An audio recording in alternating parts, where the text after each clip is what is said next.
In the age of fractured stars and silent alliances, when ancient empires whispered through subspace winds, a single envoy stood before destiny. He did not carry a weapon, only words. But in the void between empires, words could ignite galaxies. This is not a tale of invasion. It is a reckoning, and it began with betrayal. The stars stretched and twisted outside the viewport as the EVS Dawnfire slowed from faster than light travel. Envoy Kalen Virel watched as the massive space station came into view. The Celestial, the Council's central hub, was a marvel of engineering, a rotating wheel of metal and light that housed representatives from 27 alien species. "Magnificent, isn't it?" Daniel said quietly. At 112 years old, with salt and pepper hair and eyes that had seen more diplomatic crises than most, he had been chosen to represent all of humanity in this historic moment. Captain Elizabeth Mercer stood beside him on the bridge, her uniform crisp and her posture perfect. "Yes, sir, though I'd feel better if they weren't scanning us so intensely." Elizabeth had voiced concerns throughout their journey. Why did the Council insist they come with just one ship? Why were they being directed to approach from this specific vector?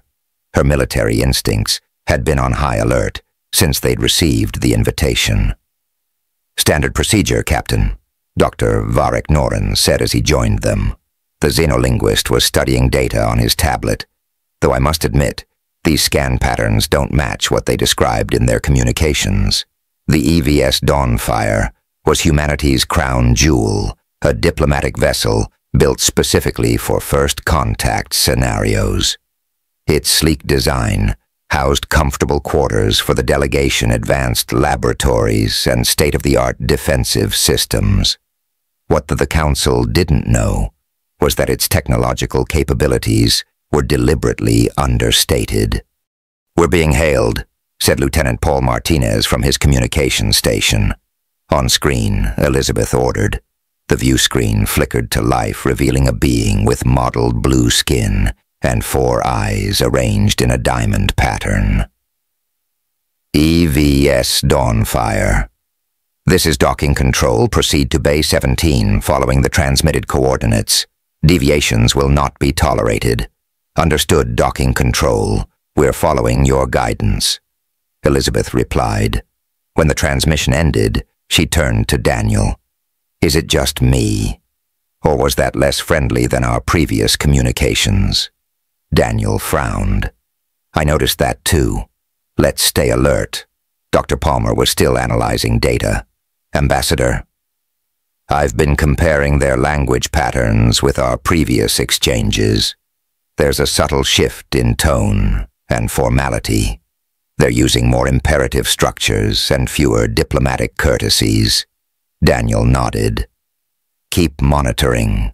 It might just be a different communications officer." The truth was that the Terrans had known about the Celestial, the Council, for decades. The official story was that humans had only recently detected alien communications and developed FTL. Travel in response. In reality, the Terrans had been quietly monitoring the Council, building up its defenses and preparing for this moment while appearing to be technological newcomers. As the horizon approached the docking bay, Daniel went to his quarters to prepare. He opened a small case and removed a simple golden pin in the shape of the Terrans' continents. It was both a symbol of his authority and something much more important, a quantum-linked emergency beacon. One press would alert the Terrans to trouble. Danny, his personal communication screen, showed his wife Lisa's face. Despite the countless light years between them, the special Entanglecom relay system made her appear as if she were in the next room. "Hey, honey," he said with a smile. "Just about to dock." "How are you feeling?" she asked. "Like I'm carrying the weight of the Terrans on my shoulders," he admitted. but ready. Lisa's eyes were worried. The President called again. She wanted me to remind you that Protocol Phoenix is ready if needed. Daniel nodded seriously. Protocol Phoenix was the Terrans' contingency plan, one they hoped never to use. Let's hope for the best. I should have good news when I call tomorrow. After saying goodbye, Daniel finished dressing in his formal diplomatic attire. The navy blue suit was tailored perfectly with the Terran's emblem visible on the breast pocket. He looked every inch the distinguished ambassador, though few would guess he had once been a decorated military strategist before turning to diplomacy. The ship shuddered slightly as it docked. Daniel made his way back to the main deck where Elizabeth and Dr. Palmer waited with 4 security officers and 2 other diplomats. Remember, Daniel addressed the group. We represent all of humanity today. Our goal is peaceful admission to the Confederation. We follow their protocols but stay alert. The airlock cycled open to reveal 3 aliens waiting to greet them. In the center stood a tall, slender being with iridescent scales and elongated limbs, a Tlaxian, the species that had founded the Confederation millennia ago. Ambassador Harris, the Tlaxian, spoke in perfect English. I am Coordinator Selmarin. Welcome to the Central Hub. Daniel stepped forward with a respectful bow. Thank you, Coordinator. We are honored to be here. As the delegation moved through the station's wide corridors, Daniel noticed the curious and sometimes hostile stares from other aliens. The station was a marvel of technology far beyond what the Terrans officially possessed. Transparent aluminum viewports, gravity manipulation, and beings of all shapes and sizes moving with purpose. The Grand Assembly is eager to meet you, Selmarin said. Your arrival has generated much discussion. I hope productive discussion, Daniel replied diplomatically. Dr. Palmer moved closer to Daniel and spoke quietly. Ambassador, I'm picking up some unusual chatter on my translator. Several species are using what appear to be coded terms when referring to us. Before Daniel could respond, they turned a corner and entered a vast chamber. The Grand Assembly Hall was a massive amphitheater with hundreds of delegates from across the galaxy. A hush fell as the human delegation entered. Elizabeth leaned in. Sir, I don't like this. Security formation is too tight around us. This doesn't feel like a welcome. Daniel nodded slightly. He had noticed the same thing. The security escorts had positioned themselves in a way that subtly blocked any quick exit. At the center of the chamber stood a raised platform, where a group of aliens representing what appeared to be a leadership council waited. Among them, Daniel noticed a large gray-skinned being with prominent bone ridges and military posture. A Vorn known from intelligence briefings to be one of the more aggressive species. Humans of the Terrans announced a tall, spindly alien with multiple eyes that Daniel recognized as the High Arbiter Claxtier. You have been summoned to address serious concerns before the Confederation proceeds with any diplomatic relations. Daniel stepped forward confidently. High Arbiter, we came in peace to establish friendship between the Terrans and the Confederation. What concerns do you wish to address? The Vorn representative stepped forward, eyes narrowed. Ambassador Harris, you stand accused of concealing the Terrans' true intentions and military capabilities from the Confederation. We have evidence that your planet has been preparing for aggressive expansion. Murmurs rippled through the assembly. Daniel maintained his composure despite his rising alarm. This was not the welcoming ceremony they had been promised. General Vexnor, these accusations are unfounded. The Terran seeks only peaceful cooperation. Daniel replied firmly. The High Arbiter raised a hand for silence. The Confederation's Security Council has reviewed evidence submitted by the Vorn Intelligence Directorate. This assembly will now witness this evidence before proceeding. A holographic display appeared in the center of the chamber, showing what appeared to be massive human war fleets under construction. Daniel immediately recognized the images as fabrications. "These are false," he stated clearly. "The Terrans possesses no such fleet." Elizabeth tried to move forward but was blocked by security. "This is a violation of diplomatic protocol. The ambassador must be allowed representation in time to prepare a defense." Daniel caught Elizabeth's eye and subtly touched the golden pin on his lapel. Something had gone terribly wrong, and the Terrans needed to know.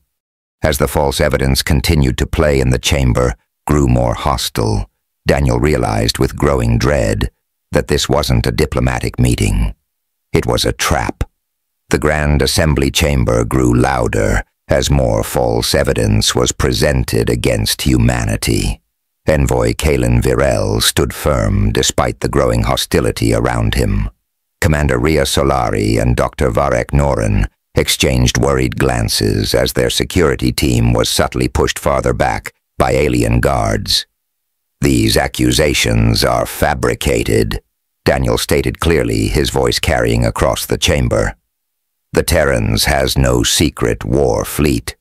We came in peace." Judicator Yarrick Thorne raised all four of his spindly arms. "The evidence speaks for itself, Ambassador. The Council has monitored your world for years. Your rapid technological advancement concerns many member species."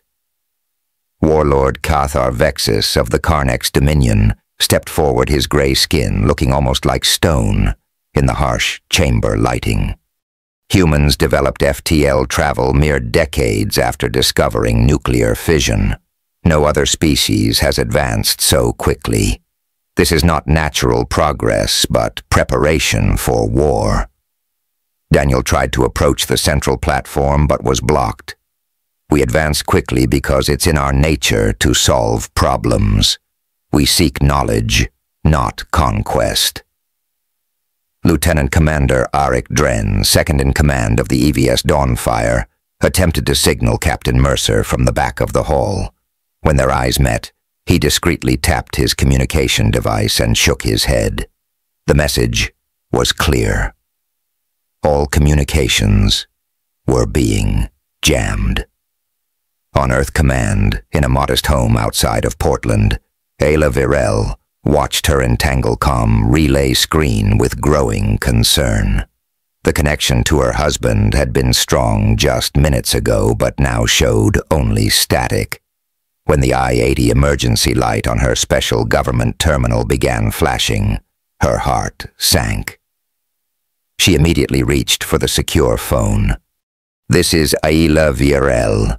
Authorization code Bravo Eco 793. The beacon is active." Back in the council chamber, the situation was deteriorating rapidly. What had begun as a diplomatic meeting had transformed into what seemed more like a trial. The Security Council moves to classify humans as a potential threat to galactic stability, announced a bulbous alien with multiple eye stalks. Dr. Palmer managed to inch closer to Daniel. "Ambassador," he whispered, "something's very wrong. This isn't just xenophobia. It feels coordinated." Daniel nodded slightly. He had already reached the same conclusion. This was not a misunderstanding, but a carefully planned ambush. The question was why. Elizabeth was trying to reach their ship through her communication device without success. When she noticed a small, nervous-looking alien aide watching her from a service corridor, the aide made a subtle gesture for her to follow. "Dr. Palmer," Elizabeth whispered, "create a distraction. I may have found help." Dr. Palmer immediately began a loud argument with one of the alien security guards about diplomatic protocols while Elizabeth slipped away in the dimly lit service corridor. She found the aide trembling. "Human captain." The small green alien whispered, "I am Lith-El of the Centauri Federation. What you are witnessing is not the will of the Council, but a power grab. The Carnex Dominion have been planning this for cycles." "Planning what exactly?" Elizabeth asked urgently. "The militaristic factions fear human potential. They believe if they eliminate your ambassador and isolate Earth Command, now they can prevent humans from ever joining the Council. They have been manipulating evidence and bribing officials for months. In the main chamber, the situation was spiraling out of control. Warlord Cathar Vexis had taken central position and was now addressing the assembly directly. The human threat must be contained immediately. We propose immediate quarantine of Earth Command's solar system and the detention of all humans currently in the Council space." Daniel tried once more to speak, but was physically prevented from approaching the platform. "This is a violation of the very principles the Celestial Alliance claims to uphold. We demand proper representation. The time for talks has passed." Warlord Cathar Vexis snarled. "High Arbiter, call for the vote." The High Arbiter, who should have been neutral, seemed oddly compliant with the Carnex Dominion's demands. "The Security Council will now vote on the classification of humanity as a Level 1 threat species." Daniel watched in horror as the vote proceeded with remarkable speed. There was no debate, no consideration of evidence beyond what the Carnex Dominion had presented. Something was deeply wrong with the entire process. Dr. Palmer had managed to access his universal translator and was picking up private communications between some delegates. "They're talking about some kind of demonstration," he whispered to Daniel, "something to ensure Earth Command's compliance." In the service corridor, Lethal was growing more agitated. "Captain, you must return to your ship immediately. The Carnex Dominion plan to make an example of your ambassador." "What do you mean, make an example?" Elizabeth demanded. "In the ancient history of the Celestial Alliance, when a new species was deemed too dangerous, their representatives were removed. It hasn't happened in thousands of years, but Warlord Cathar Vexis has revived the old protocols." Elizabeth's blood ran cold. "They're going to execute him." When she rushed back into the chamber, the vote had concluded. The High Arbiter was making an announcement. By decision of the Security Council, humanity is classified as a Level 1 threat species. All human vessels are to be impounded. Earth Command's solar system is under quarantine until further notice. Daniel stepped forward, his voice commanding despite the dire situation. "I formally protest this decision and demand communication with my government before any action is taken." Warlord Cathar Vexis smiled coldly. "Ambassador Harris, you have been found guilty of concealing Earth Command's militaristic intentions. The old protocols are clear on how to deal with threatening species." A circular platform rose from the floor surrounding Daniel and cutting him off from the rest of the human delegation. Elizabeth and Dr. Palmer tried to reach him, but were restrained by security forces. "What is the meaning of this?" Daniel demanded, his composure finally cracking. The High Arbiter's voice was cold. "For the safety of the Confederation, and as a message to Earth Command, this assembly invokes the ancient statute of preservation. Envoy Kalen Virel, you are sentenced to immediate disintegration." A transparent energy field surrounded Daniel. Commander Mason and the security team drew their weapons but were quickly overpowered by Confederation forces. "This is an act of war," Elizabeth shouted, struggling against her captors. Daniel stood tall inside the energy field. He understood now that this had been the plan all along. His execution would be used to intimidate Earth Command into submission. With calm dignity, he looked directly at the recording devices he knew would transmit his final moments to his home world. "Earth Command will not bow to intimidation," he said clearly. "Remember that we came in peace." Warlord Catharvexis activated a control on his wrist device. Let this be a lesson to all dangerous species who would upset the balance of power. The energy field around Daniel began to glow brighter.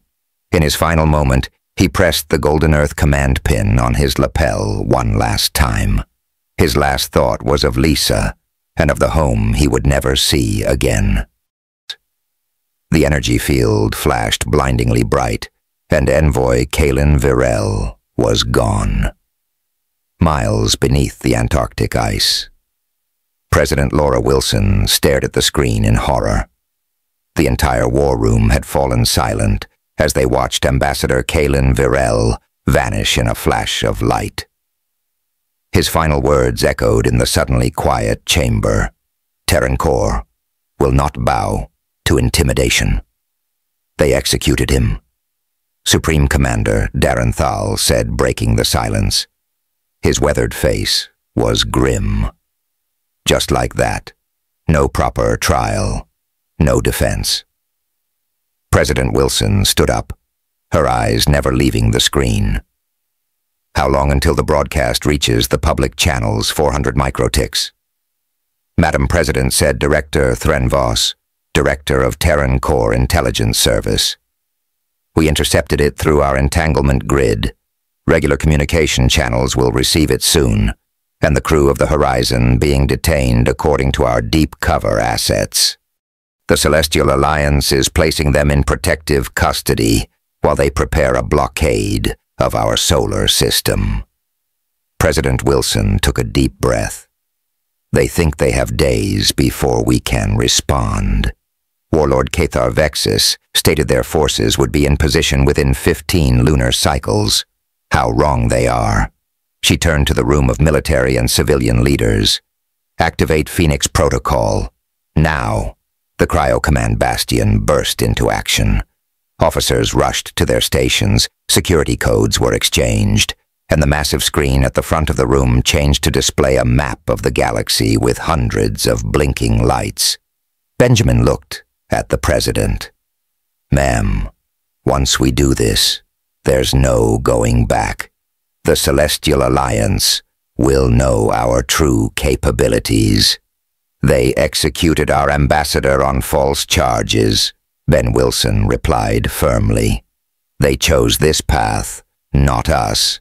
In a private office adjacent to the war room, Ayla Virel sat with her son, Siren Virel. At 86, Jordan had followed in his father's earlier footsteps, becoming a military intelligence officer specializing in alien psychology. Both looked up as President Wilson entered. "Lisa Jordan," the President said gently. "I'm so sorry. Daniel was a hero and a friend." Lisa wiped her tears. "What happens now?" "Laura Aegis Protocol is being activated. Daniel's death will not go unanswered." Jordan stood up. "I want to be part of the response team. I thought you might." Wilson replied. "Report to Dr. Rivera. She needs your expertise with the targeting systems." Deep inside a hollowed-out asteroid in the Kuiper Belt beyond Neptune's orbit, Dr. Leora Zevin was already preparing. The massive hangar before her housed rows upon rows of sleek warships, vessels, far more advanced than anything Terran Corps had ever publicly acknowledged possessing. "Begin activation sequence," she ordered. Similar orders were being given in hidden bases throughout the solar system. The Aegis Protocol had been established 40 orbital turns earlier, when Terran Corps first detected signals from the Celestial Alliance. While publicly developing basic space technology and presenting the image of a newly spacefaring civilization, Terran Corps had secretly been preparing for the possibility that first contact might not be peaceful. In orbit around Jupiter's moons, inside Mars's hollow mountains, and hidden in the asteroid belt, Terran Core had built its true fleet. Using technology reverse-engineered from crashed alien ships and humanity's own rapid innovation, these vessels were equal to, or superior to, anything the Celestial Alliance possessed. "All ships reporting ready, Doctor," said her assistant. "Phase 1 of Aegis protocol complete." Dr. Rivera nodded. "Begin Phase 2. Throughout Celestial Alliance space, tiny quantum devices that had been secretly planted by Terran Core's deep cover operatives over the past decade began to activate. These devices, no larger than grains of sand, had been carried aboard trading vessels, hidden in diplomatic gifts, and concealed in asteroid mining equipment. Each contained detailed maps of Celestial Alliance defense systems and precise coordinates for Terran Core's fleet to emerge from sub-real transit. In the Antarctic Command Center, Admiral Donovan was briefing the assembled military leaders. "The Celestial Alliance believes we only have a handful of FTL-capable ships, all using their approved jump point network. They have no idea we developed our own sub-real transit technology years ago. They're expecting us to take weeks to mount any kind of response if we can respond at all." He pointed to the galactic map. "We have 3,000 ships ready to deploy from hidden bases. Each ship carries phase-locked vector codes. We will emerge simultaneously at these 427 strategic locations throughout Celestial Alliance space." A young officer raised her hand. "Sir, are we declaring war on the entire Accord?" "No, Lieutenant," Admiral Donovan replied firmly. "This is a precision operation. Our targets are military installations, defense grids, and the specific leaders responsible for Ambassador Harris's execution. Civilian targets are strictly off-limits." In Dr. Rivera's asteroid base, Siren Virel had arrived and was reviewing the targeting protocols. "These are incredibly precise," he noted. "We could take out entire planets if we wanted to. But we won't," Dr. Rivera said firmly. "That's what makes us different from them. We're not seeking revenge or destruction. We're seeking justice." On Terran Core, people were just beginning to receive the news of their ambassador's execution. Shock and outrage spread across the planet. In homes, offices, and public spaces, humans watched the recording of Kalen Virel standing tall in his final moments. President Wilson addressed the world in a brief, solemn broadcast. "Citizens of Terran Core, today, we witnessed an act of barbarism against our ambassador and our world. The Celestial Accord, which claims to stand for peace and justice, has shown its true nature. Let me be clear. Terran Core will respond, not with blind rage, but with precision and purpose. Those responsible will face justice. The innocent will be spared. The galaxy will learn that humanity cannot be intimidated or eliminated." In orbit around Saturn, a massive vessel unlike any other in Terran Core's fleet prepared to join the operation. The EVS Vindicator, Terran Core's first true battleship, had been built in secret over the past decade. Fleet Commander Nira Kyle stood on its bridge reviewing the final preparations. "All systems green, Captain," her first officer reported. "Quantum drives at full capacity." "Very good," she replied. "Our primary mission is extraction of the Horizon's crew. Secondary objective is capture of General Vexenor in the High Arbiter." Throughout the solar system, Terran Core's hidden fleet prepared to move. Ships that had been concealed in gas giant storms inside hollow asteroids and beneath the surfaces of moons powered up their engines. Soldiers and crew who had trained for years in complete secrecy took their positions. In the Cryo Command Bastion, President Wilson gave the final authorization. All ships commence subreal transit jump on my mark. She paused, thinking of Daniel Harris and his sacrifice. 3, 2, 1 mark. Across the solar system, 3,000 warships vanished into rift corridors. Unlike the Accord's regulated rift lanes, which required fixed entry and exit points, Terran Core's subreal transit technology allowed precise emergence at any coordinates. In the Accord's central hub, General Vexenor was celebrating his victory with allies when an aide rushed in. General, our long-range sensors are detecting unusual energy patterns throughout Accord space. What kind of patterns? Vexenor asked, dismissively. Sir, they appear to be rift corridors, thousands of them, but they're not using our regulated rift lanes. General Vexenor's celebration ended abruptly as alarms began to sound throughout the station. The first wave of Terran Core's retaliation had begun. The Celestial Accord had never experienced anything like it. In a single moment, thousands of human warships appeared throughout Accord space. They materialized next to defense stations above military bases beside communication hubs and in orbit around the homeworlds of the species, responsible for Ambassador Harris's execution. On the Accord's central hub, panic spread quickly. Alarms blared through every corridor as the massive station sensors detected 50 human vessels surrounding it. "This is impossible," General Vexenor shouted, staring at the tactical display. "They shouldn't have this capability." Judicator Yarick Thorne trembled, all 4 of his eyes wide with fear. The humans were supposed to be newly spacefaring. Their technology was supposed to be primitive. Outside the station, the EVS Vindicator dropped out of subreal transit. Nearly twice the size of any Accord warship, its black hull absorbed nearby light, making it look like a moving shadow against the stars. Fleet Commander Nira Kael stood calmly on the bridge. "Open a channel to the station," she ordered. On the tactical display, hundreds of reports were coming in from across Accord space. Human forces had disabled the Karnex Dominion defense grid in just 3 minutes. The militaristic Draxel fleet had been neutralized without a single shell being destroyed. Precision strikes had disabled their engines and weapons systems only.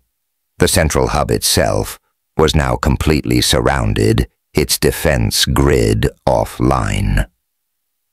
Inside the hub, the holographic projector in the Grand Assembly Chamber activated. Captain Clark's image appeared, looking down at the panicking alien representatives. "This is Fleet Commander Nira Kael of the Terran Core Defense Force. Your station is surrounded. Your defenses are disabled. We have taken similar actions throughout Accord space. We are not here to start a war. We are here for justice." Her image was replaced by footage from the execution of Ambassador Harris. "You believed Terran Core would take days or weeks to respond, if we could respond at all. You were wrong." In a secured section of the hub, the detained crew of the EVS Dawnfire looked up as the door to their holding area suddenly melted away. Major E. Sophia Grant stood in the opening, her advanced combat suit making her look more machine than human. Captain Mercer, Dr. Palmer. "I'm Major Grant, Special Forces. We're here to bring you home." Commander Ria Solari stepped forward. "What's happening out there?" Terran Core responded. Major Grant said simply. All of Terran Core responded. "We're extracting you while other teams secure the station." As they moved through the corridors, Dr. Palmer stared in amazement at the efficiency of the human soldiers. They disabled security systems with technology far beyond what the Accord possessed and neutralized alien guards with precision stun weapons. "These aren't the weapons or tech we brought on the horizon," he whispered to Elizabeth. "No," she replied. "This is what Terran Core was hiding all along." Back in the Ecliptic Council chamber, Siran Virel had arrived with a team of soldiers. He wore a simple black uniform with no insignia, but his authority was clear as he walked directly to where General Wexner was trying to escape. General Wexner Jordan said calmly, "I believe you ordered the execution of our ambassador." My father, the Karnex Dominion General, reached for a concealed weapon, but found his arm frozen in place by an invisible force field. "Impossible," he snarled. "Your species doesn't have personal containment technology." "There are many things you don't know about us," Jordan replied. "For instance, we preferred justice over revenge." He nodded to his team, who placed specialized restraints on the alien general. "You will stand trial for what you've done. A real trial with evidence and proper representation, not the mockery of justice you gave my father." Throughout the Accord, the same scene was playing out. Terran Corps' forces captured strategic locations with minimal casualties. They disabled, rather than destroyed, enemy ships. They arrested specific leaders while leaving governmental structures intact. It was a display not just of overwhelming force, but of remarkable restraint. In the Karnex Dominion homeworld's capital city, Admiral Donovan personally led the team that secured their military headquarters. The Karnex Dominion commanders had activated their last resort planetary defense system, only to discover it had been secretly disabled hours earlier. How demanded the Karnex Dominion Supreme Commander as he was placed in custody? How did primitives like you accomplish this? Admiral Donovan looked at him steadily. "We're not primitives. We just let you think we were. Terran Corps has been watching the Accord for 50 years. We've had FTL capability for 3 decades. While you saw us as newcomers, we were studying your weaknesses, your technology, your tactics. On hundreds of worlds, billions of alien beings watched in shock as their news networks broadcast the same message from President Wilson. Citizens of the Celestial Accord, today Terran Corps has taken action against those who executed our ambassador without just cause. Our response has been precise and measured. We have disabled military assets, but avoided destruction where possible. We have detained those responsible, but left your governments functioning. This is not an invasion. This is not conquest. This is justice. Back on the central hub, the remaining Accord Council members had been gathered in the Grand Assembly chamber. Captain Clark and Siran Virel stood before them. The galaxy believed that executing our ambassador would cow humanity into submission, Jordan said. Instead, it triggered a response we had prepared for decades, hoping never to use. A council member from a species known as the Illarith Collective stood up. His crystalline body reflected the chamber's lights as he spoke. Many of us objected to the execution, but the military factions overruled us. Some of us have suffered under their influence for generations. Other representatives nodded in agreement. The truth was becoming clear. The Karnex Dominion and their allies had dominated the Accord through fear and manipulation for centuries. Many species actually welcomed the human intervention. In the detention area, High Arbiter Clax Tyr faced Dr. Palmer. "You must understand," the Arbiter pleaded. "I was following orders. The military council threatened my world if I didn't comply." Dr. Palmer studied the alien carefully. "That will be considered during your trial. A fair trial, unlike what you gave Ambassador Harris." On Terran Corps, Ayla Virel received the news that the crew of the Horizon had been safely retrieved. The Accord leadership responsible for her husband's death were in custody. Terran Corps forces had secured strategic positions throughout the galaxy. Your husband's sacrifice revealed the corruption at the heart of the Accord, President Wilson told her, and our response has shown the galaxy that humanity cannot be bullied or eliminated. We came in peace, but we were prepared for the worst. As the first day of Terran Corps' operation ended, the full extent of the response became clear to the stunned galaxy. In less than a single star day, humanity had completely upended the power structure that had ruled for thousands of years, and they had done it without destroying a single civilian target. 1 week after Terran Corps' dramatic intervention, the Celestial Accord gathered for a historic session. The Ecliptic Council chamber looked very different now. Terran Corps ships remained in position throughout Accord space. Human security teams stood at key positions around the chamber, but there was no sense of occupation or oppression. Instead, a feeling of order restored. Envoy Thalia Saren walked confidently to the center of the chamber. At 90 years old, she had been a respected diplomat on Terran Corps and a close friend of Kalin Virel. Now she stood where he had been executed, representing humanity to a much-changed galaxy. Representatives of the Galactic Accord, she began, her voice clear and strong. 1 week ago, you witnessed the execution of Ambassador Harris and the response it triggered. Today, we begin a new chapter. The aliens watched with mixed emotions, fear, respect, curiosity, and for many, relief. The Karnex Dominion's military dominance had been broken. Species that had been quietly oppressed for generations were speaking freely for the first time.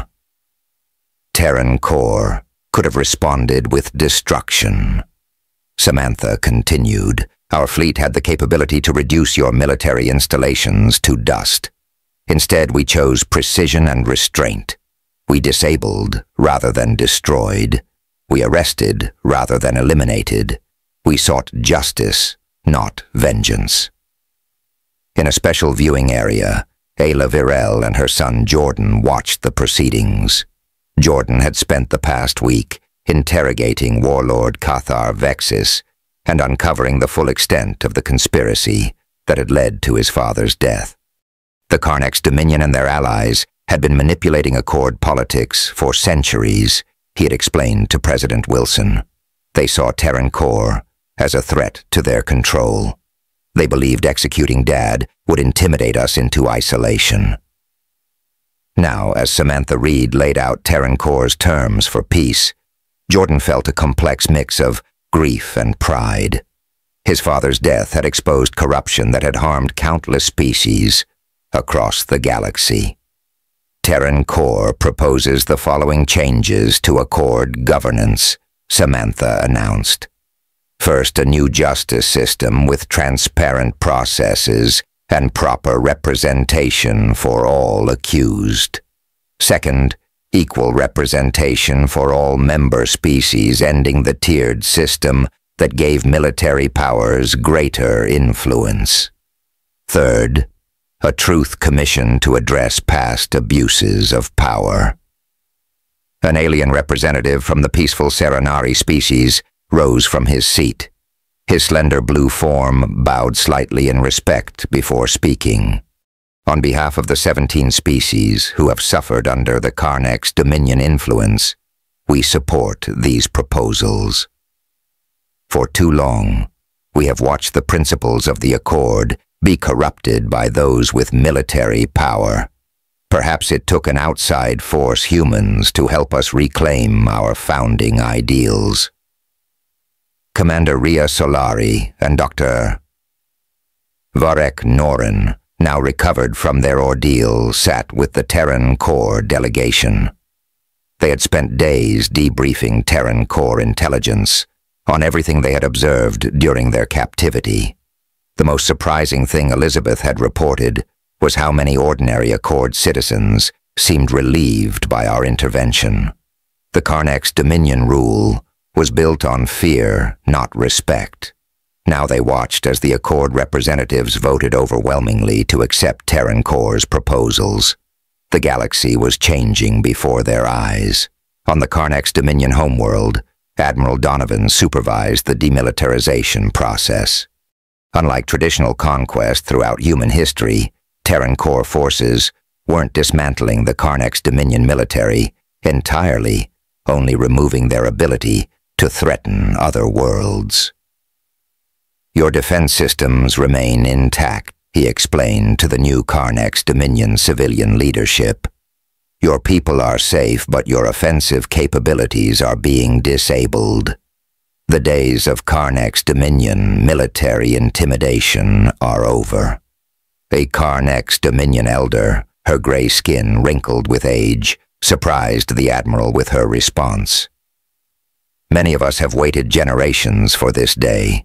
The military caste has controlled our society as tightly as they controlled others. Perhaps now our scientists and artists can lead us again." Throughout Accord space, similar scenes played out. Terran Core forces worked alongside representatives from formerly oppressed species to establish new security protocols. The changes were not imposed by human decree, but developed through cooperation. In the Helios Apex Justice Center, the trial of warlord Cathar Vexis and judicator Yharik Thorn proceeded with all the fairness and proper representation that Ambassador Harris had been denied. Evidence was presented openly. Defense advocates spoke without restriction. The proceedings were broadcast to all Accord worlds. Dr. Palmer served as a cultural liaison during the trial. "We want everyone to see the difference between real justice and the mockery that took Ambassador Harris's life," he explained to the alien legal team. In Terran Core's Cryo Command Bastion, President Wilson met with her advisors to discuss the future. The massive display showed Terran Core ships still positioned throughout Accord space, but many were preparing to return home. "We've achieved our objectives," Admiral Donovan reported. "The conspirators are facing justice. The Accord's governance is being reformed. Most importantly, the galaxy now understands that humanity cannot be intimidated or eliminated." "And what about our technological revelations?" Director Thren Voss asked. "We can't put that genie back in the bottle." President Wilson nodded. "No, and we shouldn't try. The time for pretending to be less advanced is over. Terran Core will join the Accord as an equal. With all our capabilities acknowledged, one galactic cycle after the execution of Ambassador Harris, a solemn ceremony took place on Terran Core. Representatives from all 27 Accord species gathered in New Solstice for the official memorial service. It was the first time so many alien dignitaries had visited Terran Core. Aela Virel stood tall as she accepted the highest honor the Reformed Accord could bestow on her husband. The crystalline memorial would be displayed both on Terran Core and in the central hub, a permanent reminder of how a single act of injustice had transformed a galaxy. Daniel believed in peaceful cooperation between all intelligent species. She said to the assembled dignitaries he would be proud to see that his sacrifice ultimately led to a more just Accord. As the ceremony concluded, ships from dozens of worlds hovered in Terran Core's sky in a gesture of respect. They formed a pattern that, viewed from below, created the shape of Terran Core's continents, the same symbol Kalen Virel had worn as a pin over his heart. Ambassador Samantha Reed stood with Siren Virel as they watched the display. "Your father went to the stars in peace," she said quietly, "and because of him, there is now true peace among the stars." Jordan nodded, looking up at the alien ships. "The galaxy executed a human envoy, thinking we were weak. Terran Core's retaliation was instant, but it wasn't just about power, it was about justice. That's the true strength of humanity." In the reformed Ecliptic Council chamber, on the central hub, a permanent memorial now stood where Ambassador Harris had been executed. Inscribed in the languages of all Accord species, were his final words. Terran Core will not bow to intimidation, and below them a new line had been added. Neither will justice.